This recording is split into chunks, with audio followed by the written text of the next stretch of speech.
Ven Espíritu Santo, inflama nuestros corazones en las ansias redentoras del corazón de Cristo, para que ofrezcamos de veras nuestras personas y obras en unión con Él por la redención del mundo. Señor mío y Dios mío Jesucristo, por el corazón inmaculado de María me consagro a tu corazón y me ofrezco contigo al Padre en tu santo sacrificio del altar, con mi oración y mi trabajo, sufrimientos y alegrías de hoy, en reparación de nuestros pecados y para que venga a nosotros tu reino. Te pido en especial por el Papa y sus intenciones, por nuestro obispo y sus intenciones, por nuestro párroco y sus intenciones. Oh Señora mía, oh Madre mía, yo me ofrezco del todo a ti. Y en prueba de mi filial afecto te consagro en este día mis ojos, mis oídos, mi lengua y mi corazón. Una palabra, todo mi ser. Ya que soy todo tuyo, oh Madre de bondad, guárdame y defiéndeme como cosa y posesión tuya. Amén. Nuestra Señora de los Apóstoles ruega por nosotros.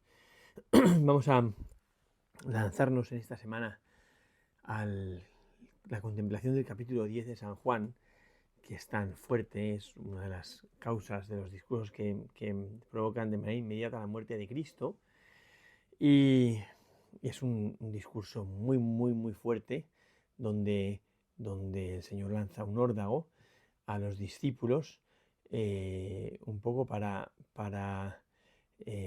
ver si de verdad le quieren a Él, le buscan a Él, ¿no?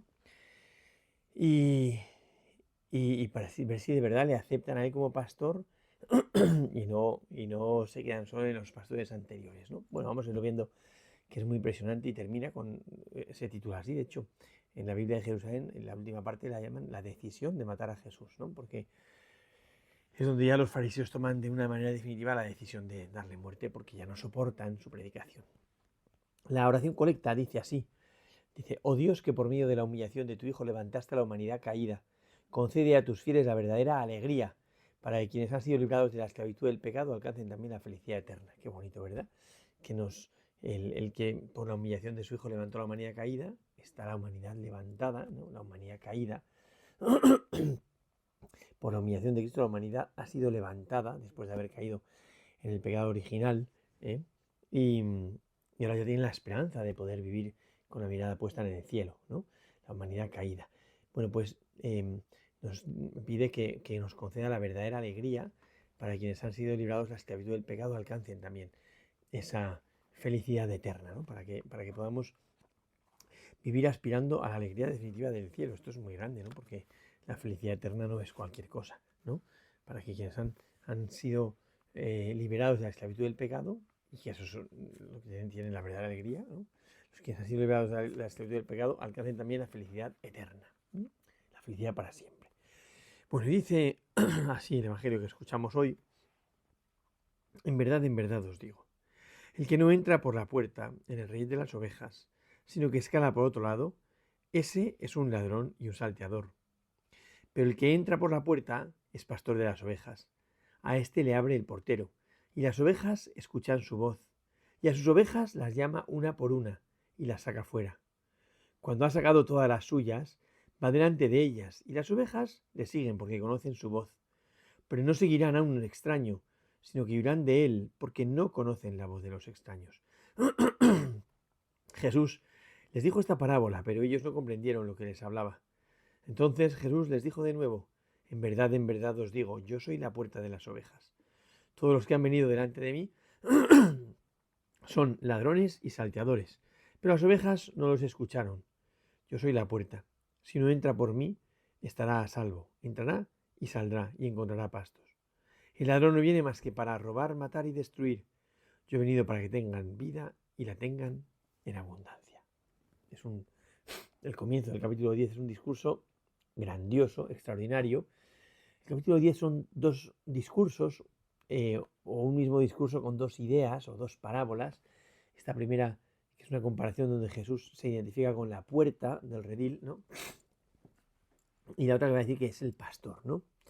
Empieza así, ¿no? En verdad os digo, el que no entra por la puerta del redil de las ovejas, sino que escala por otro lado, ese es un ladrón y un salteador.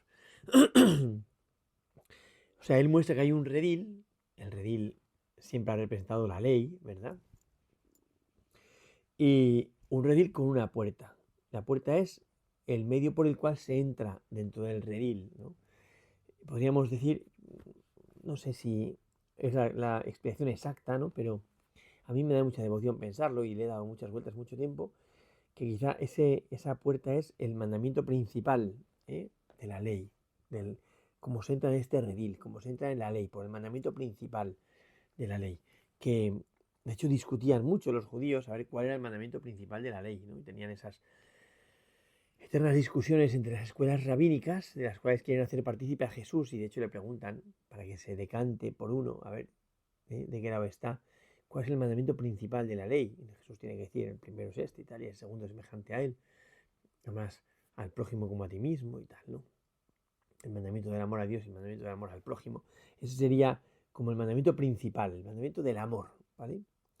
Y entonces dice, claro, hay gente que quiere escalar y como hacerse dueño del redil, pero por otro lado, ¿no? Y el que escala por otro lado es un ladrón y un salteador, ¿no? Este ladrón parece el diablo, ¿no? Parece el diablo, pero también puede ser a lo mejor el modo de hacer que tienen los que no son el pastor es él, los que no son el pastor y entran por otro lado asaltando, esos roban, matan y destruyen. Es curioso porque el ladrón no se beneficia de las ovejas, no se las come, roba, mata y destruye, ¿no? El salteador, ¿no? Y dice, el que entra por la puerta, ese es pastor de las ovejas. ¿Cuál es la característica del pastor respecto a las ovejas? Que es bien bonito, ¿no? Dice, a este le abre el portero y las ovejas escuchan su voz. Casi 3 veces. Dice lo de escuchar la voz, ¿no? En este primer momento las ovejas escuchan su voz, luego lo repetirá y luego lo apuntará. Pero es bonito, yo creo, porque hay esta insistencia en el pastor y en las ovejas que escuchan su voz. Yo creo que hay un tema muy interesante, y es que el capítulo 9 ha sido la curación del ciego de nacimiento. Y el ciego de nacimiento no ha visto a Jesús cuando lo ha curado. Jesús le ha untado barro y le ha dicho vete a la piscina del Siloé. Y él va y vuelve viendo, ¿no? Entonces empieza toda esa persecución que hacen los fariseos al ciego de nacimiento para que le dijese, bueno, ¿quién te ha curado, no? Y eso sabe decir que se llama Jesús. Solo sabe esto. ¿Sabes algo más de él? No, sé que me ha mandado poner barro, entonces he oído su voz y un ciego precisamente la voz la entiende muy bien, la escucha muy bien, la capta muy bien y la distingue muy bien. Con lo cual, él sabe cómo es su voz y sabe que se llama Jesús, ¿no?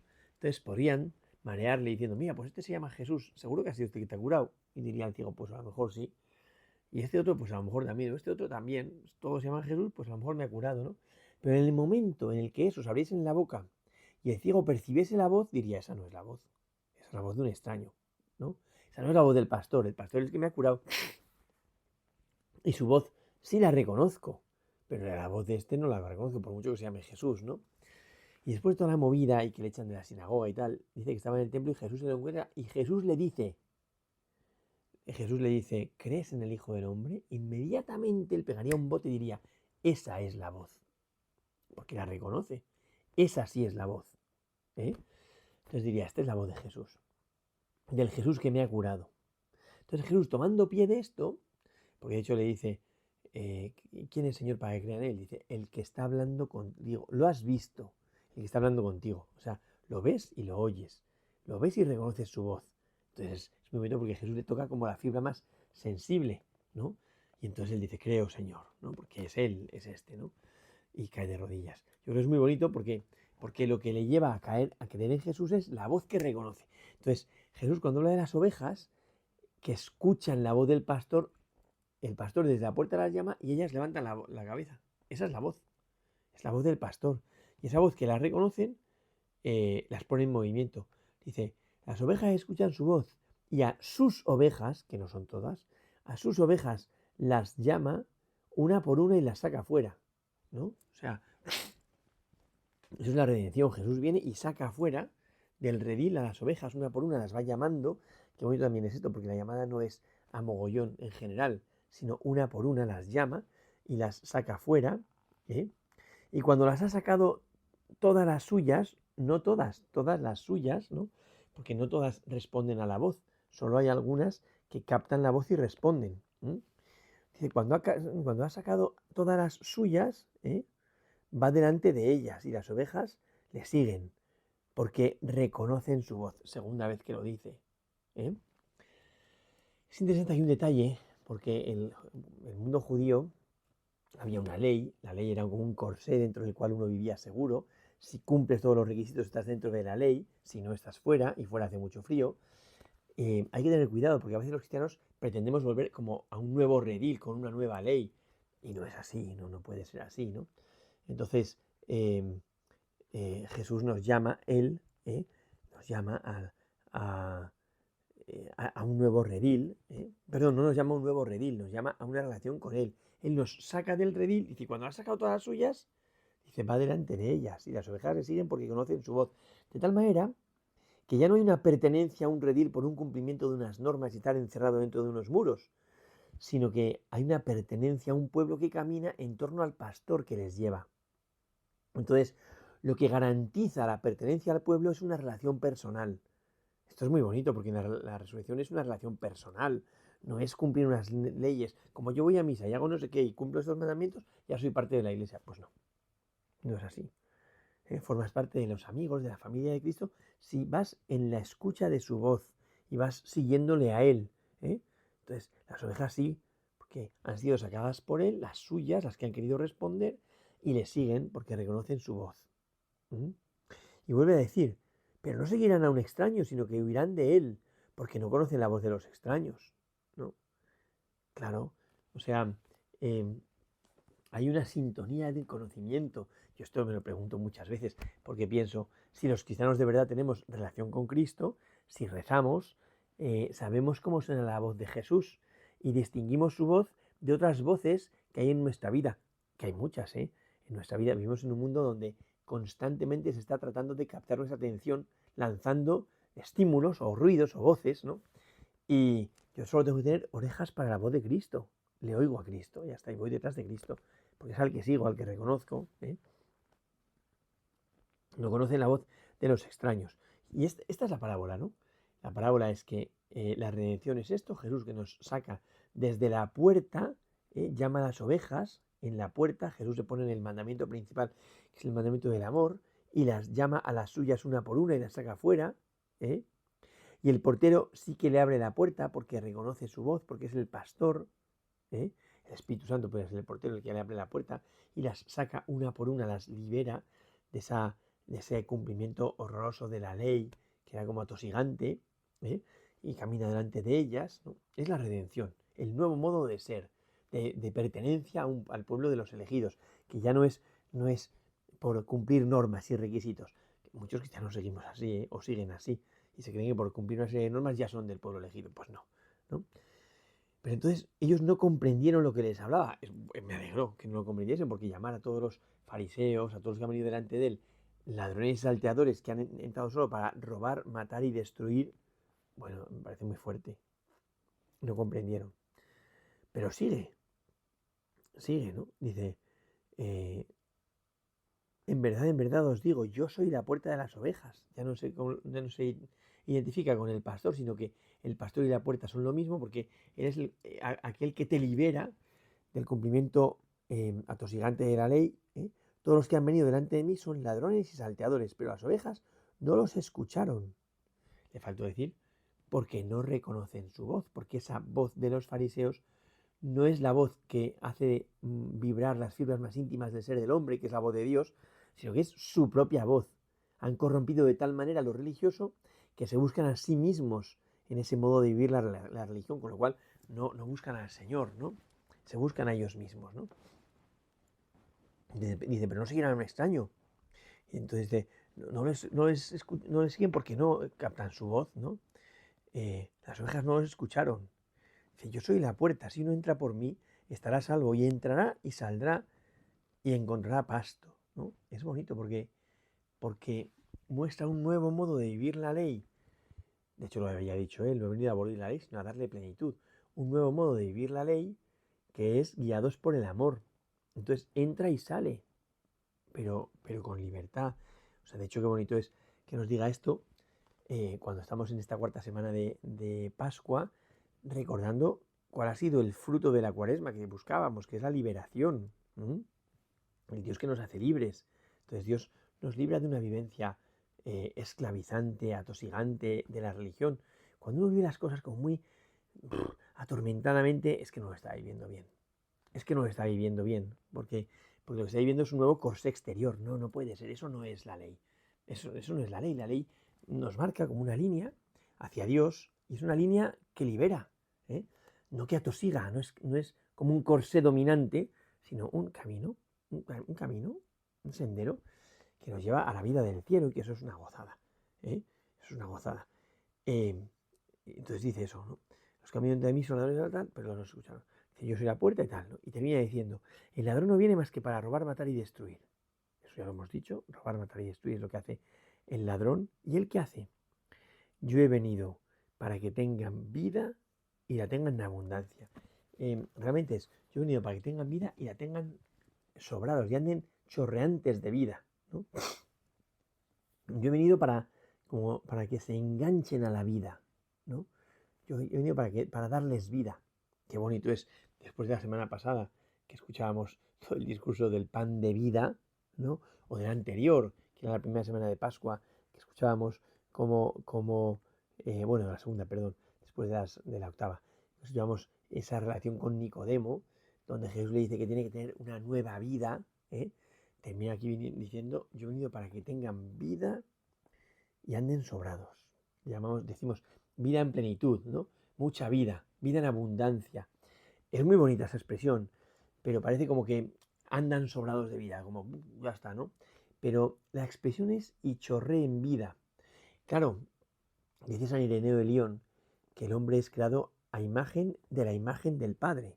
Y la imagen plena del Padre es Jesús, es el Hijo, ¿verdad? Y este Hijo se manifiesta en plenitud como hombre en la resurrección. Porque en la resurrección, dice San Ireneo, se ve la carne que no se pierde, ojo, que no se pierde, que nosotros descarnamos la resurrección y empezamos a hablar de las ideas, ¿no? De entrar en una relación espiritual con Cristo, que parece que hemos prescindido de la carne. No, la carne sigue, ¿no? Entonces, Cristo resucitado resucita con la carne, de hecho lo tocan, palpadme, veis que un fantasma tiene carne y huesos, como veis que yo tengo, ¿no? Lo tocan, pero es una carne que chorrea espíritu. ¿Qué significa que chorrea espíritu? Que está primero dominada por el espíritu, después contagia espíritu a todo el que se le acerca, ¿eh? Va generando un ambiente de espíritu, pero quien lo genera es la carne resucitada, ¿eh? Entonces no es como una especie de comunicación etérea del espíritu, no. Es por la relación afectuosa de Cristo en carne, recibo, Cristo glorioso, Cristo resucitado, recibo ese espíritu. Y ese espíritu me comunica la vida. He venido para que tengan vida y anden sobrados, ¿no? De tal manera que nosotros, que somos hombres que pertenecemos a la resurrección, esto es una cosa muy importante, porque a veces nos quedamos en una vivencia como muerta de la vida cristiana, ¿no? Y no es así. Pertenecemos a la resurrección. Somos hombres que han resucitado con Cristo vivo. Entonces, si pertenecemos a la resurrección, es necesario que manifestemos esa nueva vida por donde pasemos. De tal manera que he venido para que tengan vida y chorreen vida, significa que por donde yo vaya pasando, no porque me empeñe en dar un testimonio o en decir unas ideas o en comunicar unas cosas, no, sino por el mero hecho de pasar, de estar, voy derramando Espíritu Santo.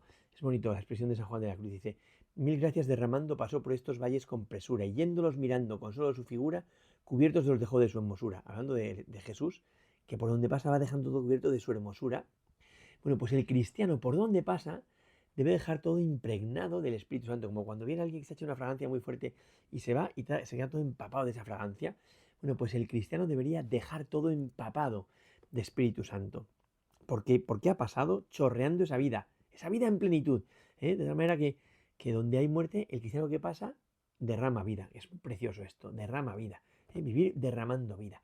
Bueno, pues ojalá que nos conceda el Señor vivir así, que seamos hombres que pertenecen a la resurrección, hombres y mujeres que viven esa vida en plenitud, que derraman esa vida en plenitud por todas partes, ¿eh? Que no se tienen que empeñar, sino que la gente cuando llega dice, aquí ha pasado algo, porque ha venido alguien que tiene y derrama espíritu, como cuando dice de Jesús, porque no da el espíritu con medida, sino que da sin medida. Bueno, pues el cristiano derrama espíritu sin medida por donde pasa porque lo lleva adentro y va chorreando Espíritu Santo, vida eterna. Gloria al Padre, al Hijo y al Espíritu Santo, como era en el principio, ahora y siempre, por los siglos de los siglos. Amén.